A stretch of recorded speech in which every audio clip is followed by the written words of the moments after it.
नमस्कार दोस्तों, स्वागत है आपका हमारे चैनल पर, जहां हम प्रेरणादायक कहानियों के माध्यम से आपकी जिंदगी में सकारात्मक बदलाव लाने का प्रयास करते हैं। आज की कहानी आपके दिल को छू जाएगी और आपको जीवन में आगे बढ़ने के लिए प्रोत्साहित करेगी।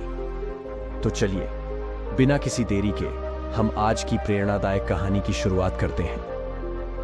भगवान बुद्ध ने अपने शिष्यों को मानसिक रूप से मजबूत बनाने के लिए कई उपदेश दिए। इनमें से एक प्रसिद्ध उपदेश एक बार एक छोटे से गांव में हुआ। उस गांव में उनके कई शिष्य रहते थे जो विभिन्न प्रकार की समस्याओं का सामना कर रहे थे। एक दिन बुद्ध ने सभी शिष्यों को एकत्र किया और उन्हें एक कहानी सुनाई। बहुत समय पहले की बात है। एक छोटे से गांव में एक किसान रहता था। किसान का नाम राम था। राम मेहनती और ईमानदार व्यक्ति था, लेकिन उसके जीवन में कई समस्याएं थीं। उसकी फसल अक्सर खराब हो जाती थी और उसका परिवार हमेशा आर्थिक संकट में रहता था। राम हर दिन अपनी फसलों की देखभाल करता, लेकिन उसकी मेहनत का फल उसे नहीं मिलता। एक दिन वह बहुत निराश हो गया और सोचा कि भगवान से मदद मांगनी चाहिए। वह गांव के पास के जंगल में गया, जहां एक आर्षी रहते थे। राम ने राशि से अपने दुख की बात बताई और उनसे मदद की गुहार लगाई।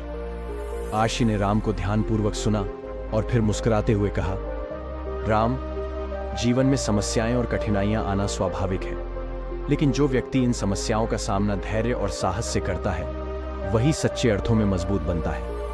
राम ने पूछा, अर्षि जी, लेकिन मैं कैसे धैर्य और साहस प्राप्त कर सकता हूं? मेरे पास तो केवल दुख ही दुख है। ऋषि ने कहा, राम, तुम्हें अपने मन को मजबूत बनाना होगा। मन की शक्ति सबसे बड़ी होती है। अगर तुम्हारा मन मजबूत होगा तो कोई भी समस्या तुम्हें हरा नहीं सकेगी।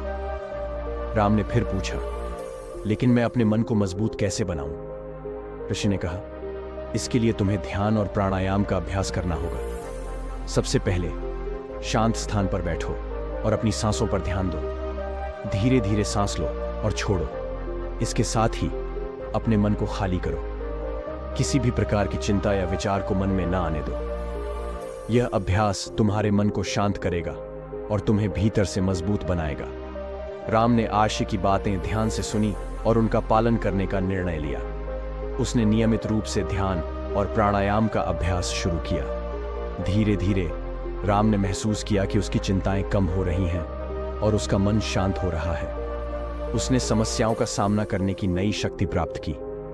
कुछ महीनों बाद राम ने देखा कि उसकी फसलों की स्थिति में सुधार हो रहा है और उसका जीवन पहले से बेहतर हो रहा है। उसने समझा कि जब उसका मन मजबूत होता है तो वह किसी भी समस्या का समाधान ढूंढ सकता है। बुद्ध ने अपनी कहानी समाप्त की और शिष्यों की ओर देखा।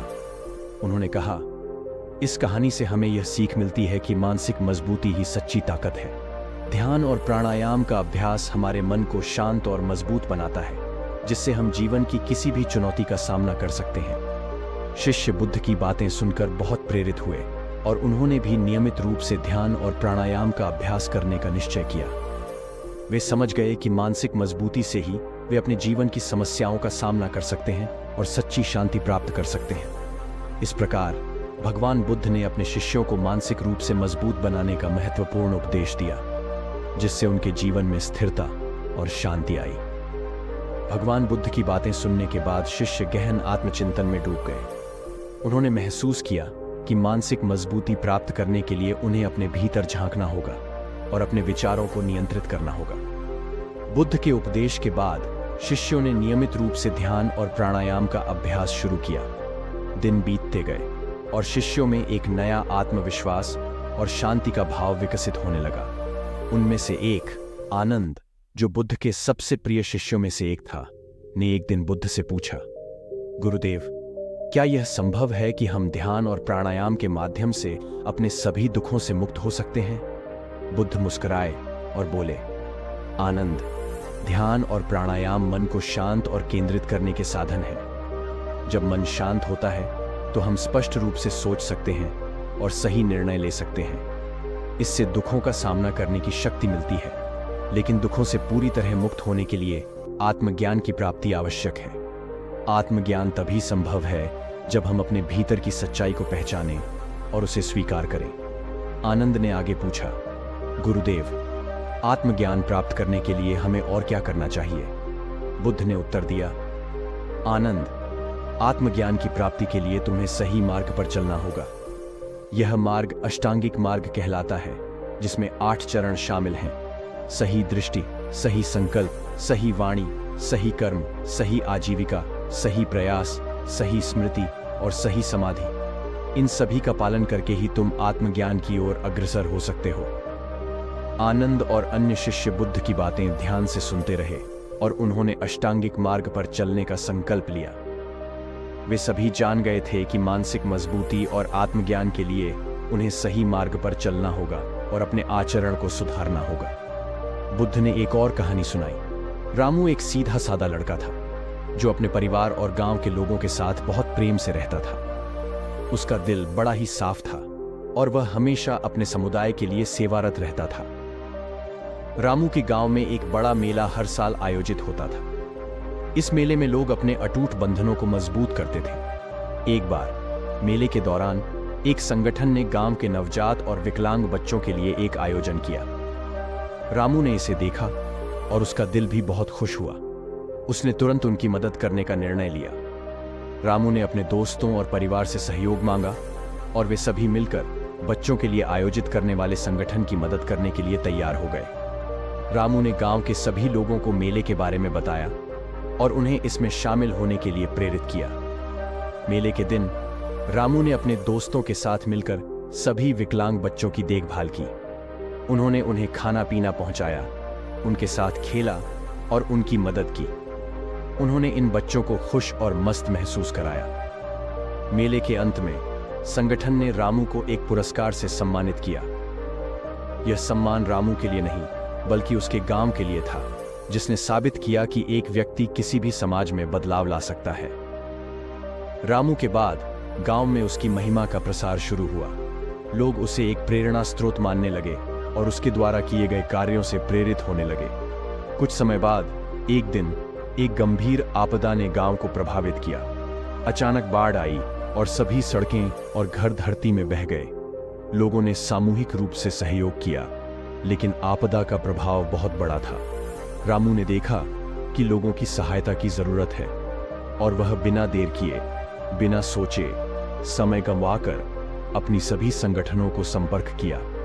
उन्होंने लोगों के लिए आवश्यक सामग्री और वस्त्र संग्रहित करने के लिए गांव में भेज दी। उन्होंने लोगों को अपने घरों से निकलकर सुरक्षित स्थानों पर ले जाने में मदद की और बचाव कार्रवाई की। रामू के नेतृत्व में गांव के लोगों ने साथ मिलकर आपदा का सामना किया और उसे पार किया। रामू का नेतृत्व और सामूहिक संघर्ष ने सभी को प्रेरित किया और उन्हें आत्मविश्वास दिया। इस क्रियाशीलता और सामूहिकता की बदौलत गांव ने आपदा को पार किया और उसके बाद से भी उसकी स्थिति मजबूत हुई। लोगों के बीच एक नया जमीनी जमाना आया, जहां सामूहिक सहयोग और सहायता एक दूसरे की मदद के रूप में महत्वपूर्ण बन गया। रामू का नाम गांव के हर कोने में उच्चारित होने लगा। लोग उसे अपना नेता मानने लगे और उनकी सलाह का मान रखने लगे। उसकी सकारात्मकता और समाधानशीलता ने गांव की स्थिति को सुधारा और उसे एक नया दिशा दिया। लेकिन जैसे जैसे रामू का नाम और महिमा बढ़ती गई, वह धीरे धीरे अपने मित्रों और परिवार से दूर होता चला गया।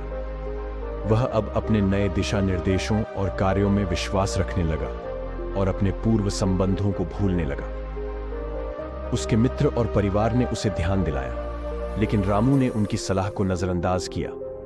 उसकी आक्रामकता और अभिमान ने उसे अपने पास के लोगों से दूर कर दिया। धीरे धीरे गांव में लोगों के बीच रामू के प्रति नाराजगी बढ़ने लगी। उनके पूर्व संबंध और दोस्त अब उन्हें टाल रहे थे, क्योंकि उन्हें लगता था कि रामू ने उन्हें भूल गया है। एक दिन गांव के नगर सभा में लोगों ने रामू की नाराजगी का मुद्दा उठाया। उन्होंने कहा कि रामू ने अपने मित्रों और परिवार से दूर होकर अपनी बढ़ती हुई महिमा के चक्कर में गांव को भूल गया है। रामू को इस आरोप पर बहुत दुख हुआ, लेकिन वह समझता था कि उसने अपने मित्रों और परिवार का ख्याल नहीं रखा था। वह गहरी चिंता में था कि वह अपने पूर्व संबंधों को खो देने वाला है। रामू ने गांव के लोगों के सामने खुद को माफी मांगते हुए कहा, मुझे खेद है कि मैंने अपने मित्रों और परिवार को धोखा दिया है। मेरी महिमा और सफलता के चक्कर में मैं अपने सबसे करीबी लोगों को भूल गया। मैं आपको वादा करता हूं कि मैं इस गलती को दोहराऊंगा और अपने पूर्व संबंधों को फिर से स्थापित करूंगा। रामू की इस सच्ची स्वीकृति ने गांव के लोगों के दिलों को छू लिया। वे उसे माफ कर दिया और उसका साथ देने के लिए तैयार हो गए। रामू ने गांव के लोगों के साथ मिलकर पुनः एक समृद्ध और स्नेहपूर्ण समुदाय की नींव रखी।